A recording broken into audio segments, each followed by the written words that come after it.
Voters across the state of New York waiting in long lines to cast their ballots during the first weekend of early voting. Take a look at the crowds this Saturday outside Madison Square Garden in Midtown Manhattan. It's been converted into a polling center. New York City Mayor Bill de Blasio commenting on the record turnout. We saw people really own their democracy this weekend in New York City. We saw the people come out in numbers we've never seen before to express their views and determine their future. Almost 200,000 New Yorkers voted in early voting on Saturday and Sunday. NBC News correspondent Ron Allen joining me now from Queens, New York. Ron, the mayor said there are almost 200,000 New Yorkers voting over the weekend. Looks like a pretty impressive turnout there in Queens. What are you seeing there today, and what are you hearing from the early voters? All right. Yeah, Allison, the line goes up the block here and around the corner, and it started at about 6 o'clock this morning or so.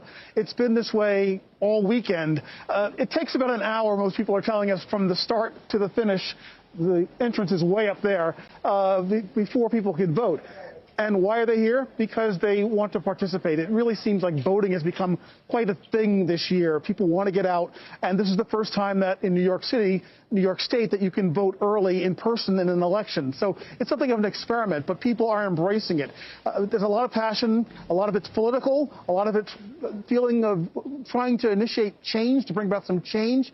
Here's what some of the voters have been saying to us as we've been talking to them throughout the day. Take a listen.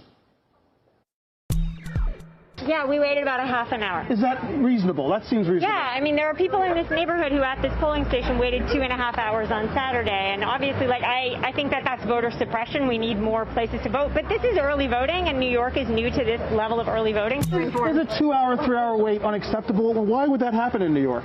I mean, I think it is both inspiring and unacceptable. And I think that we need a national voting holiday.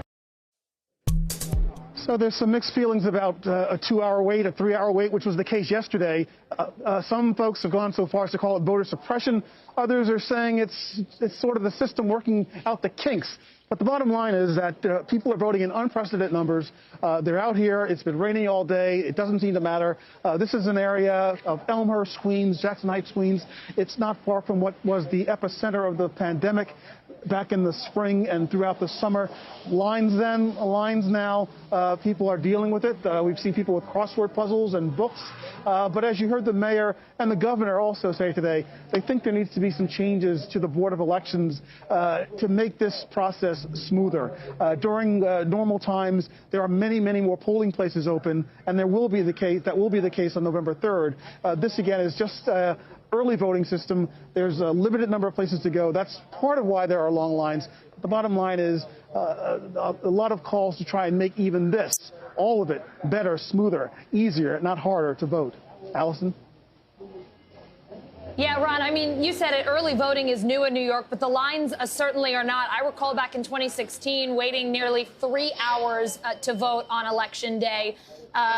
The mayor in his press conference this morning was blaming the New York Board of Elections for these long wait times. What kind of changes is he proposing to improve this? The bottom line is more voting machines in more places, and more money to do that is what the mayor and others are saying needs to happen. There have been problems with voting here during the primaries as well, back in June. And after that, there were problems getting mail-in ballots to the correct addresses. So there have been some kinks in the system. Most people that we've been talking to say, however, that they are glad that there is this opportunity.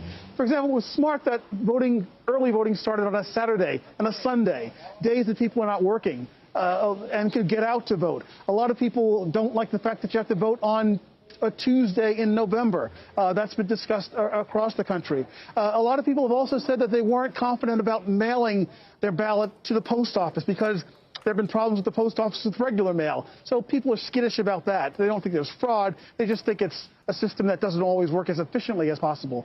So a lot of reasons to get out, but the bottom line is that there seems to be a real feeling of civic engagement and a real determination politically to get out here and to make a change. This is obviously a very blue part of the country, a very blue part of the state, and people are voting their passions, and they want to see a change in Washington, and that's why they're out here in the rain again all day just to cast their vote.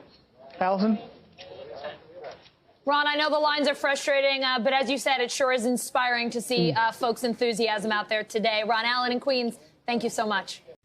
Hey, NBC News viewers, thanks for checking out our YouTube channel. Subscribe by clicking on that button down here and click on any of the videos over here to watch the latest interviews, show highlights, and digital exclusives. Thanks for watching.